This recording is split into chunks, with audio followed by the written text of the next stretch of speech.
নমস্কার সবাইকে, গল্পাঞ্জলি চ্যানেলে আপনাদের স্বাগত। আমি রুমকি। আমার আজকের নিবেদন সুনীল গঙ্গোপাধ্যায় রচিত ছোট গল্প জঙ্গলের মধ্যে মন্দির।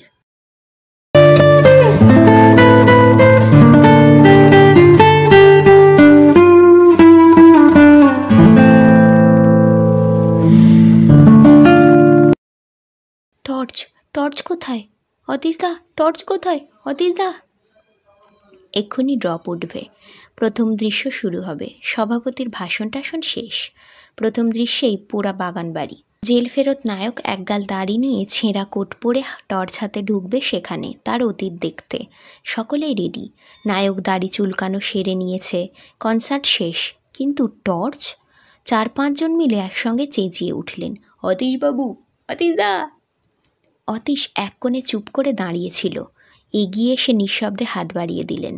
চকচকে 5 ব্যাটারির বিশাল লম্বা টর্চ। নায়ক সেটা হাতে নিয়ে প্রথম উইংসের পাশ দিয়ে ঝড়ের বেগে ঢুকে পড়তে যাচ্ছিল। এমন সময় পরিচালক তার কলার চেপে ধরলেন। জেলে দেখুন মশাই, জ্বলে কিনা, নাকি শেষটাই। আশ্চর্য, সত্যি টর্চটা জ্বলল না। পরিচালক চটাস করে কপালে একটা থাপ্পড় মেরে বললেন, আপনাদের অফিস টফিসের প্লেতে এই এক ঝঞ্ঝাট।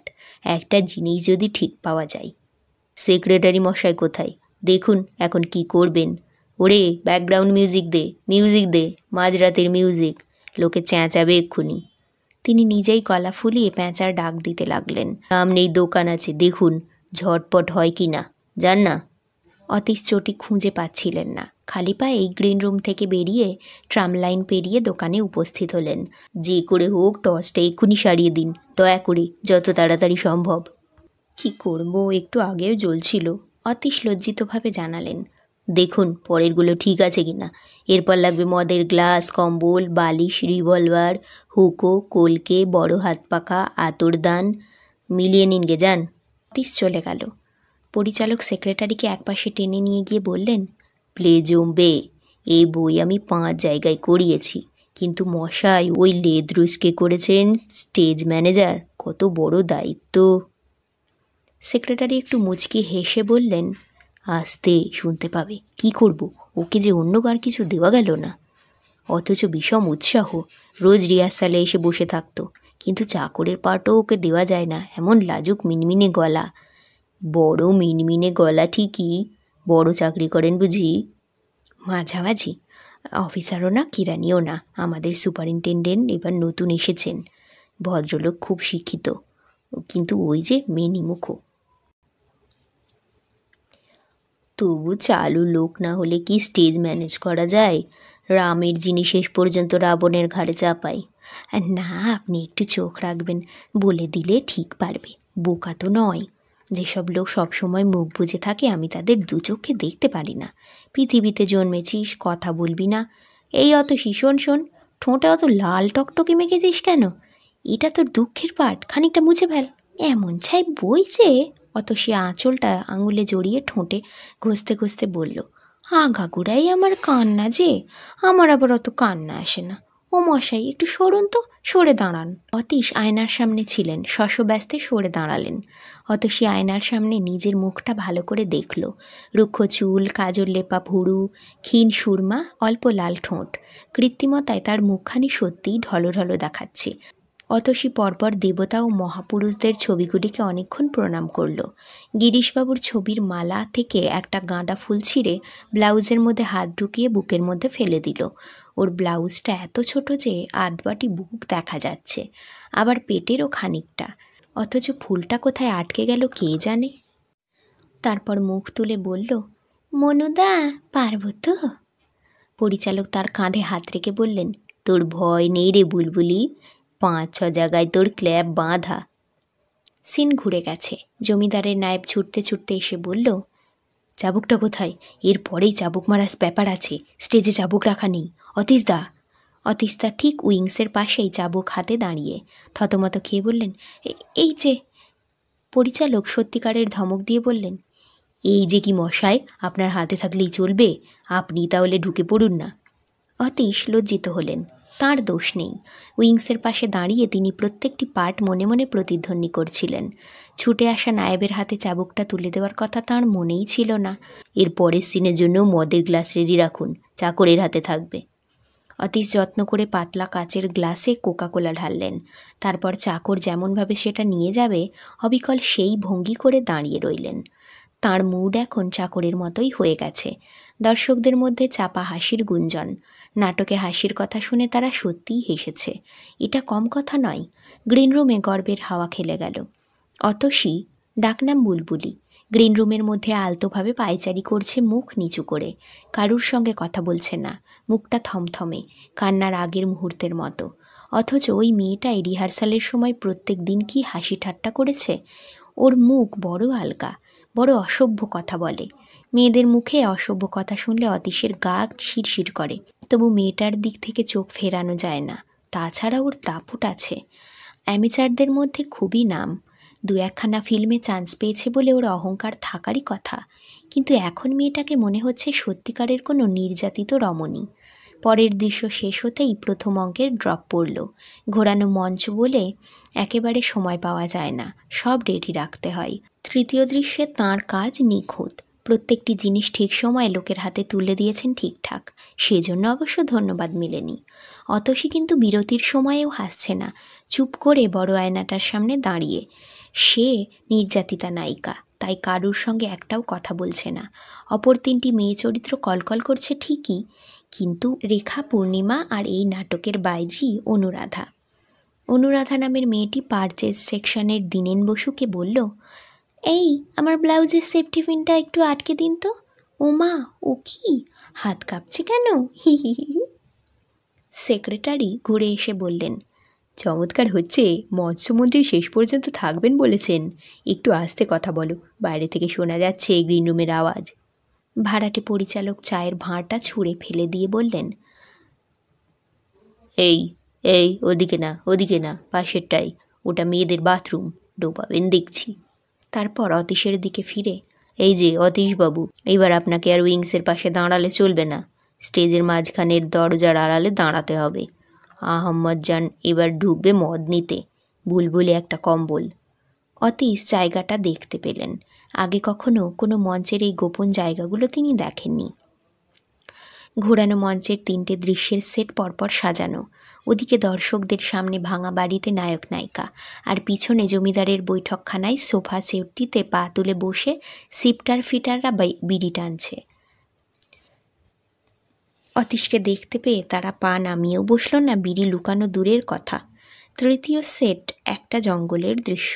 ঘোরানো মঞ্চের 3টে দৃশ্যের সেট পরপর সাজানো। এখানে কেউ নেই, আলো নেভানো। বিশাল বিশাল গাছ আঁকা, দূরে মন্দিরের চূড়া। হঠাৎ অন্ধকারে একসময় মনে হয় সত্যিকারের জঙ্গল।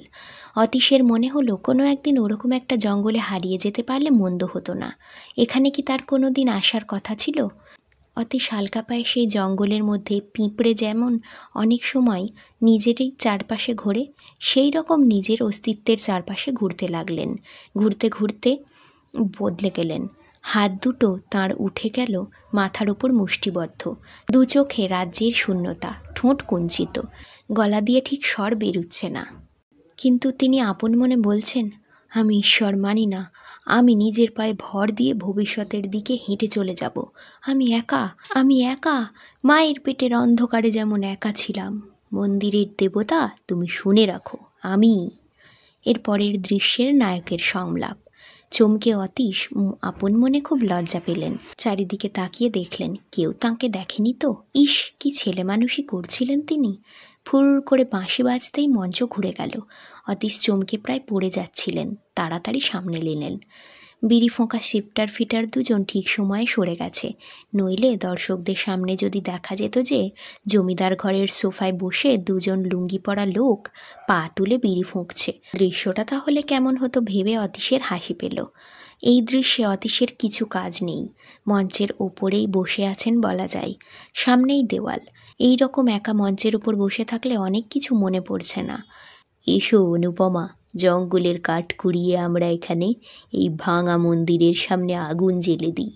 আমরা দেবতাকে সাক্ষী রেখে বলি, আমাদের মিলন হোক, জন্মান্তরেও আমাদের বিচ্ছেদ হবে না। পরের দৃশ্যের নায়ক এই কথাগুলো বলবে নায়িকাকে, পুরোটা শেষ করতেও পারবে না, তার আগেই এসে যাবে জমিদারের লাঠিয়ালের দল। এক দঙ্গল ক্রাউড সিনে যাঁরা নামতে চেয়েছে তাঁরা সবাই। নায়কের এই কথাটা অতীশের মনে পড়ছে, কিন্তু এখনও তিনি অতীশ রায়চৌধুরী, কেমব্রিকের পাঞ্জাবি পরনে, পায়ে কানপুরের চটি। অসুন্দর নন, কিন্তু খুব মাঝারি ধরনের চেহারা, একটু পুরু চশমা, সুপারিনটেন্ডেন্ট চাকরি, অর্থাৎ কেরানিও নন, অফিসারও নন। কেরানিও তাঁকে আপনজন মনে করে না, অফিসারও নিজেদের সমান দেখে না। জীবনের ৩৯ বছর কেটে গেল, একজন মানুষের সঙ্গেও যোগাযোগ করা গেল না। আজ এই একা মঞ্চের ওপরে বসেও তার নিজের কোনো কথাই মনে পড়ল না, কিছুই মনে পড়ে না, অথচ যেন অনেক কিছু বলার ছিল। কোনো একজনের যেন খুব কাছাকাছি বসে না বললে জীবনটা ব্যর্থ হয়ে যাবে। কিন্তু কি কথা? অনবরত তাঁর কানে আসছে প্রোপাটারের একঘেয়ে ফিসফিসানি। অথচ অতীশ অল্প হেসে ভাবলেন, আমারও বোধহয় ওই রকম একজন প্রম্পটারের প্রয়োজন ছিল জীবনে। সব পাঠ মুখস্থ হয়ে যায়, তবু আজ পর্যন্ত মুখ ফুটে কিছু বলতে পারিনি তো। দরজার ফাঁকে অন্ধকারে দাঁড়িয়ে অতীশ খুব মনোযোগ দিয়ে দেখছেন। এখনও দর্শকদের দেখা যায়, কিন্তু তিনি আর দর্শকদের দিকে তাকাচ্ছেন না, দেখছেন অতসীকে। কি করে এমন কাঁদছে মেয়েটা? গ্লিসারিন দেয়নি চোখে, তবু। ভেতরে এদিকটায় জঙ্গলে ও মন্দিরের সেট। অতসীর এখানে কম্বলটা নিতে আসার কথা, বোধহয় দেখতে পায়নি, এই ভেবে অতীশ ওর হাতে কম্বলটা এগিয়ে দিলেন, বললেন, এই যে। কম্বলটা নিয়ে অতসী আবার কেঁদে ফেলল। অতীশ ভাবলেন, মাথা খারাপ হয়ে যায়নি তো মেয়েটার? তিনি চরম দুঃসাহসের সঙ্গে অতসীর একটা হাত ধরে মৃদু টান দিয়ে বললেন, চলুন। অতসী বলল, না। তারপর অতীশের বুকের ওপর মাথা রেখে বলল, আমি আর পারছি না। অতীশের মাথা ঝিমঝিম করে উঠল, কিছুই বুঝতে পারছেন না। তাঁকে না জানিয়েই অন্য একটা ভূমিকায় নামিয়ে দেওয়া হয়নি তো? মেয়েটা যে কোথা থেকে এত দুর্বোধ্যতা নিজের মধ্যে জমিয়ে রাখে। একটু পরে অতসী স্টেজে ঢুকে গেল, হাজার চোখের সামনে। বুলবুলিয়ার যা করেছিল জবাব নেই। পরিচালক অতসীর পিঠ চাপড়ে দিলেন। সেক্রেটারির খাবারের প্যাকেট বিতরণ করছিলেন।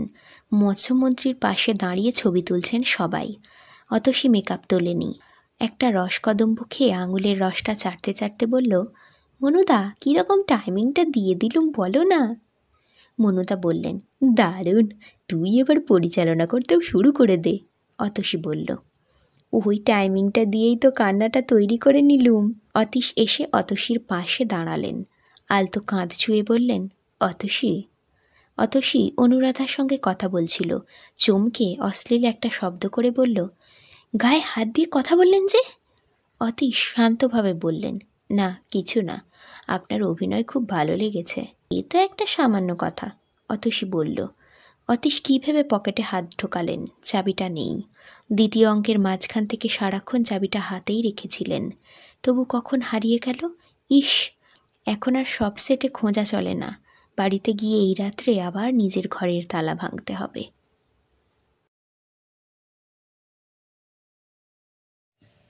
আজকের গল্প পাঠ এখানেই শেষ।